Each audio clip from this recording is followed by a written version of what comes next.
There is a specific, invisible contraction that happens in the fraction of a sound wave before you speak. It occurs in the muscles of the throat, a microscopic tightening of the vocal cords that acts as a gatekeeper, a somatic border control that intercepts the truth before it can reach your lips. You are carrying a weight that is objectively too heavy for your skeletal structure to sustain, perhaps physical, perhaps logistical, perhaps emotional, and someone, noticing the tremor in your hands, asks the forbidden question. Do you need some help with that? The reaction is instantaneous. It bypasses the conscious mind entirely. Your jaw locks, your eyes widen slightly to mimic pleasant surprise, and the script runs itself. No, I'm good. I've got it.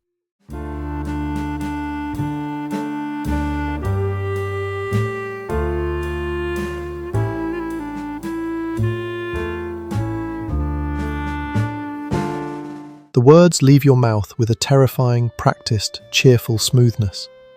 But inside the chest cavity, the reality is a chaotic, screaming alarm. You feel the crushing pressure of the load digging into your shoulders, the adrenaline spiking as you try to stabilize the imbalance, the sheer biological panic of being overwhelmed. The performance of stability has become more vital than survival itself. Yet, you do not drop the weight. You adjust your grip. You smile. You walk away, isolating yourself in a corridor or a room where the mask can slip for 3 seconds of gasping air, only to resecure it the moment you hear footsteps. It is a paradox of existence, where the drowning man waves to the lifeguard not to signal distress, but to assure him the water is fine. You interpret the offer of assistance not as a lifeline, but as a threat assessment, a breach in the perimeter. The nervous system registers kindness as danger, encoding the presence of another person as a variable that must be managed, rather than a resource that can be utilized. The door clicks shut. You are alone again, and the silence that follows is not peaceful. It is heavy with the static of things unsaid. The world looks at this hermetically sealed behavior and applauds. It hands you a label that shines like gold but weighs like lead. You are so independent. They call you low maintenance, reliable, or the strong one of the dynamic. They admire your seamless ability to navigate crises without flinching, to absorb logistical nightmares in silence, to be the designated driver of everyone else's emotional collapse. To the external observer, you are a fortress of capability, a monolith of self-sufficiency that requires no input and generates no friction. They assume you do not ask for help because you do not need it. But this is a catastrophic misreading of the broadcast signal. The reality is not that you are resilient, it is that you are terrified of the transaction cost of connection. You are operating under a rigorous, unspoken geopolitical treaty with the world that states your citizenship is entirely conditional on your lack of needs. You have internalized a belief that the moment you become a burden, the moment you require resources rather than providing them, your visa in the social contract will be revoked. You are not a fortress. You are a precarious stage set, held together by tension and panic, terrified that a stagehand will walk behind the curtain and see the emptiness. Exile is one mistake away. The exhaustion of maintaining this diplomatic immunity is absolute. It requires a hypervigilance that rivals a courtroom stenographer. You are constantly monitoring the emotional economy of the room, ensuring you are a net contributor, never a debtor. You anticipate the needs of others before they articulate them, purely to ensure they never have to ask, because if they don't have to ask, maybe they won't notice that you are starving. You have curated a persona of effortlessness that is, in reality, the most labor-intensive project of your life. The tragedy is that the better you are at this performance, the deeper the exile becomes. People stop offering because you stopped accepting. The silence grows louder. You do not go bankrupt overnight.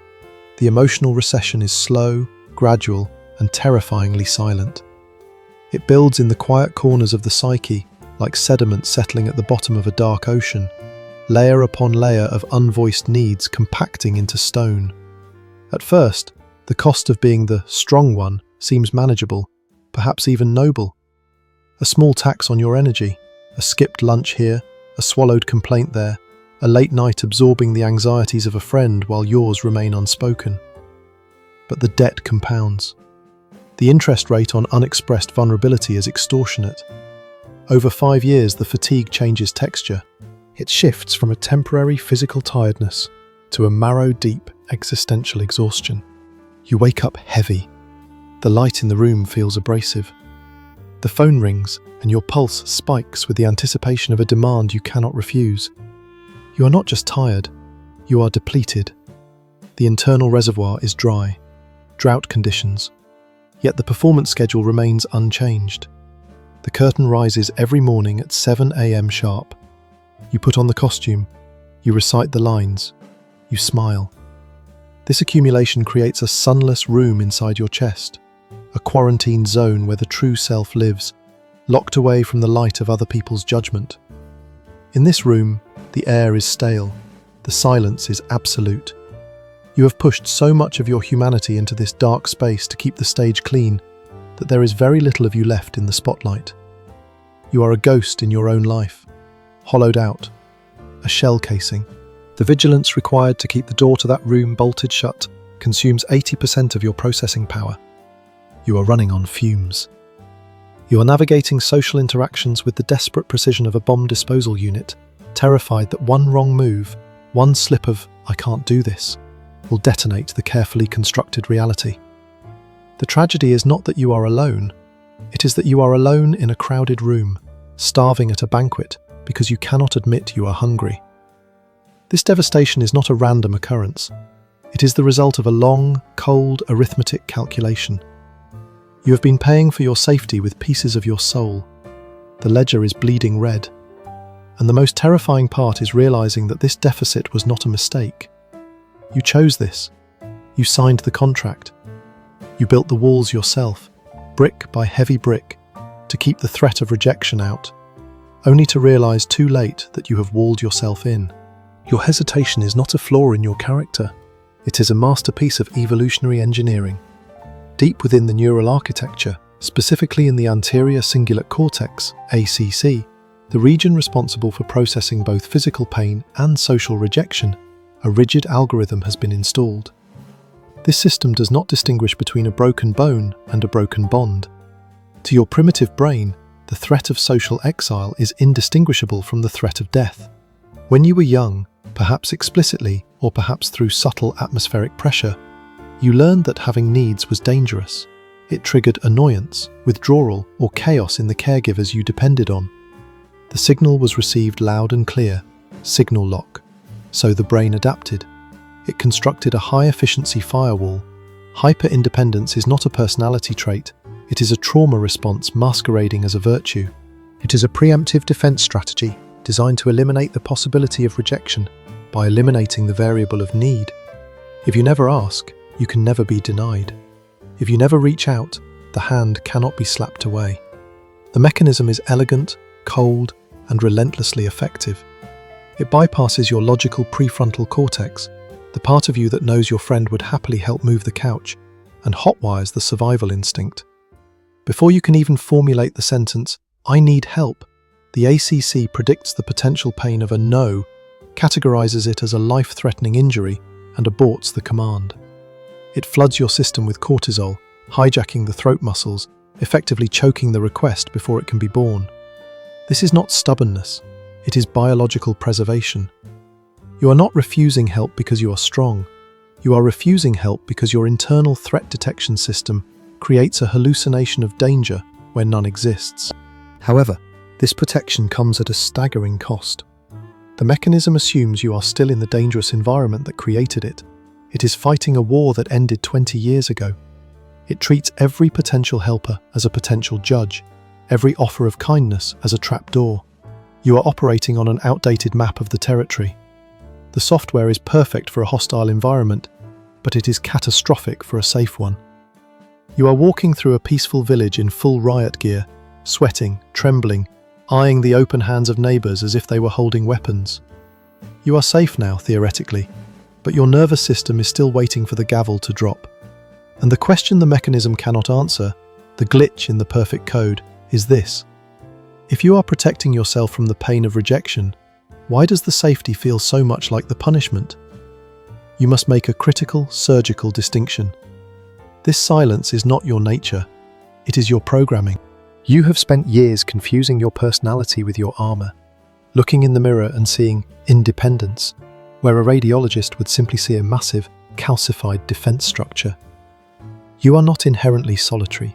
You are not chemically averse to connection. You are simply operating under a corrupted file system that equates receiving with unsafe vulnerability. This is the cruelty of the human nervous system. It privileges survival over quality of life. The mechanism that shuts your throat when you need help was built during a specific epoch of your history, a time when your needs were perhaps met with indifference, chaos, or transactional strings. Back then, doing it yourself was not a preference. It was the only viable strategy to maintain equilibrium. It was a brilliant tactical maneuver. It saved you. It allowed you to bypass the volatile variable of other people and secure a predictable outcome. But here is the glitch. The war is over. The threat has receded. Yet the soldier is still patrolling the border, bayonet fixed, treating every delivery truck as an invasion force.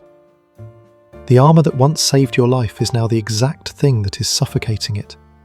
You are crushing yourself under the weight of a shield you no longer need to carry, but you cannot put it down because your hands have locked into a permanent grip. This is not a moral failing, it is a biological overcorrection. You are a masterpiece of adaptation, but you have adapted to a world of scarcity that no longer exists. You are starving to death in a supermarket because your internal logic insists that the food on the shelves is poisoned. The strategy has outlived the crisis. The wall is no longer keeping the bad things out. It is keeping the oxygen out. And the terrifying realization is that you are not safe because you are hidden. You are dying because you are invisible. This mechanism is not a localized glitch that appears only during major life crises. It is an atmospheric condition that pervades every cubic inch of your existence. It has metastasized, rewriting the code for how you interact with reality across 4 distinct microenvironments, ensuring that the isolation remains absolute regardless of the context. Consider the solitude of the physical collapse. It is 3 a.m. on a Tuesday, and your body has finally betrayed the schedule. A fever spikes, or a migraine blinds you, or a heavy object needs to be moved across the apartment. The logic of the situation is simple. You need assistance. The phone is sitting on the nightstand, a device specifically engineered to connect you with willing aid. A friend, a partner, a family member is only a thumb tap away. But you do not reach for it. Instead, you lie in the dark, shivering, measuring the distance to the kitchen tap as if it were a desert crossing. You calculate the logistics of suffering versus the logistics of asking, and you choose the suffering every single time. You would rather dehydrate in silence than send a text that might wake someone up, terrified that your physical need would be an intrusion on their peace. You turn the pillow to the cool side and decide to weather the storm alone, convinced that your pain is a private administrative error that must be resolved internally. Then there is the digital masquerade. The glowing rectangle in your hand is not a window, it is a stage. You open the group chat and you see others broadcasting their minor crises, a flat tire, a bad breakup, a stressful meeting. You respond instantly with validation, resources, and emojis of support. You are the digital first responder, the reliable anchor in the chaotic sea of the timeline. But when the cursor blinks in your own text box, the paralysis sets in. You type, "I'm actually drowning right now." You stare at the words. The vulnerability looks grotesque on the screen, like an open wound in a sterile room. You hold your breath. Delete, delete, delete. You replace the confession with a meme or a neutral affirmative. Same, crazy week. The draft folder becomes a graveyard of unsent distress signals, a secret archive of the help you almost asked for, but couldn't afford to buy. The blue light illuminates a face that is lying to everyone it loves. Shift 2, the liminal transition. You are in your car, parked in the driveway after a 10-hour shift where you solved everyone else's problems. The engine is off, the ticking of the cooling metal the only sound. This is the airlock between the performance of the world and the emptiness of the home. You should go inside. but you can't. You sit there for 20 minutes, gripping the steering wheel, staring at the garage door. You are hyperventilating in the silence, shedding the armor, trying to metabolize the accumulated stress of the day so that you can walk through the front door looking fine. You cannot carry the grocery bags and your own exhaustion at the same time, but you will try. You wipe your eyes, check the mirror to ensure the redness is gone, and reset the mask. You deny yourself even the transition of a breakdown. Finally, you enter the public eye. You are at a dinner party or a social mixer. The noise is overwhelming. Someone notices you look pale, or they see you struggling to manage a task. They step forward, a genuine smile on their face. "Here, let me take that for you." The reaction is visceral. You flinch. You physically recoil as if they reached for a weapon. "No, I got it." The sharpness of your tone surprises even you. It was too aggressive. You see the confusion in their eyes, the slight hurt. You quickly laugh, smoothing it over with a joke about being a control freak. But the damage is done. You have slapped away a hand that offered warmth. You stand at the edge of the room, holding your drink like a shield, watching others exchange support with a fluidity that looks like magic to you. You are the most capable person in the room, and you are the only one who is completely unreachable. You have built a cathedral of competence where the doors are locked from the inside. The pattern is complete. From the fever bed to the inbox, from the driveway to the party, the script never changes. You are safe from rejection everywhere you go, which means you are isolated everywhere you go. Let us run the simulation forward. Project this operating system 5, 10, 20 years into the future. The trajectory is not linear, it is exponential, and it points toward a catastrophic mechanical failure. The human nervous system is not a perpetual motion machine designed for infinite output with zero input. It is a biological battery with a finite cycle count, and you are currently running the engine at redline voltage while methodically cutting the cords to the power grid. You are engaging in a terrifying economic exchange every single day. You are purchasing safety, control, and predictability, but the currency you are using to pay for these commodities is your own capacity for intimacy. This is the cold arithmetic of the trade-off. You cannot be both invulnerable and known. You cannot be a fortress and a home simultaneously. Every time you reflexively deflect an offer of help, every time you swallow a need to maintain the facade of the low-maintenance friend, you are laying another brick in a wall that will eventually become too high to climb over. The cost is not just emotional, it becomes structural. The body keeps the score that the mind refuses to acknowledge. The chronic cortisol bath required to maintain this level of hypervigilance begins to rot the infrastructure. The sleep architecture crumbles because the brain cannot downregulate from threat detection mode. Creativity withers because the playful part of your mind is being strangled by the survivalist part. You start to lose the ability to feel soft things, joy, ease, serendipity, because your senses are tuned exclusively to detect burden and debt. You will achieve your goal, of course. The strategy works. You will arrive at the end of the decade having never been a burden to a single soul. You will have successfully managed every crisis, paid every bill, and solved every problem without inconveniencing anyone. You will be perfectly independent, perfectly managed, and perfectly safe from the risk of rejection. But the price of this safety is a terrible, hollow victory. You are buying your independence with the only currency that matters, your ability to be loved. Love requires a jagged edge. It requires a hook, a gap, a need that another person can fill. By sanding yourself down into a smooth, frictionless sphere of capability, you have made it impossible for anyone to grab hold of you. You are slipping through the hands of the people who want to hold you, not because they don't try, but because you have engineered yourself to be unholdable. The invoice for this protection is finally due, and the cost is total isolation. There is no triumphant breakthrough waiting at the end of this script. There is no sudden swelling of orchestral music where you pick up the phone, weep openly, and find instant salvation in the arms of a community. The neural pathways that you have paved over decades are not dirt roads. They are 8-lane highways of reinforced concrete, They do not disappear simply because you have seen the map. You are left instead with a cold and quiet realization. You are standing in the center of a life that is perfectly organized, relentlessly efficient, and dangerously brittle. The silence you have cultivated is no longer a sanctuary. It is a frequency jammer that blocks the only signal that can save you.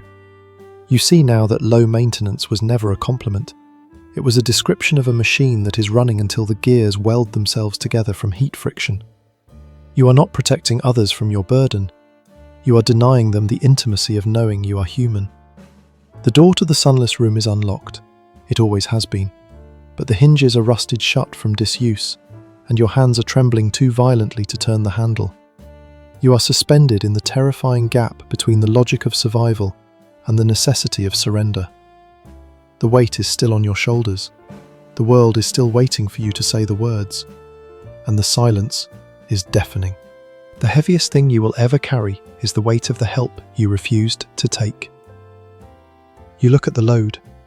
You look at the door. And the question that remains, echoing in the static of your own mind, is not whether they will help you. It is far more terrifying.